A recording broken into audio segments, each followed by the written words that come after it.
I'm going to show you very quickly some of the early research. This is the first study, and I won't go into it in great detail except to say that this experiment was performed in the Middle East during the peak of the Lebanon War in the early 1980s. It was hypothesized, based on many previous smaller experiments, that if enough people were collectively experiencing and stimulating this fundamental, powerful field of peace within, that there would be a radiated influence of peace that would affect the behavior of people throughout society. People would wake up in the morning and they'd decide, hey, I don't think I'm going to kill anybody today. What a novel thought. That, with some expanded comprehension and less narrowly cramped, narrowly self-centered, acutely stressed vision, that those desperate acts of terrorism simply don't really have a fertile field to fall on. So this chart shows a dotted line going up and down, which is the rise and fall on a daily basis of the number of people who were meditating as a group in Jerusalem. About 1,000 people on average, sometimes more, sometimes less. And the solid line represents progress towards peace in the war in neighboring Lebanon.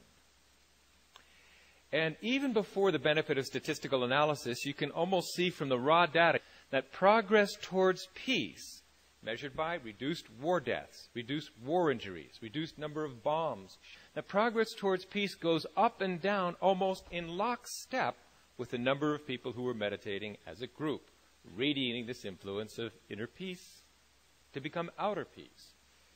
When this was subject to mathematical analysis, the likelihood that this is simply due to some fluke, due to chance, is less than 1 part in 10,000 to be able to say something with this certainty that group meditation prevented war.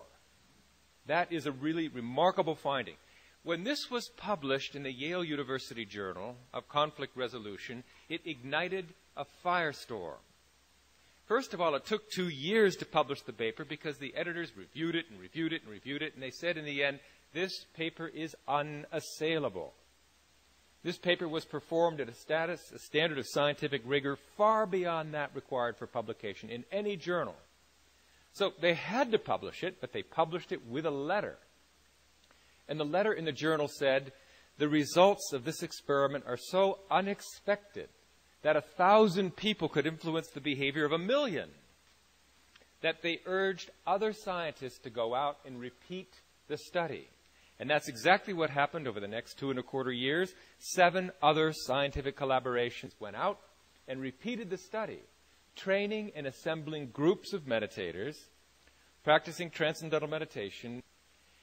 And in every one of these experiments during this 2.25-year period, there was a marked reduction in violence and war. 80% drop in war deaths and war-related injuries in comparison to all the other days during the 2.25 years where there were no meditating groups, when the situation grew slightly worse, as this chart shows, in comparison to 7 highly positive bars showing highly statistically significant progress towards peace in every single experiment.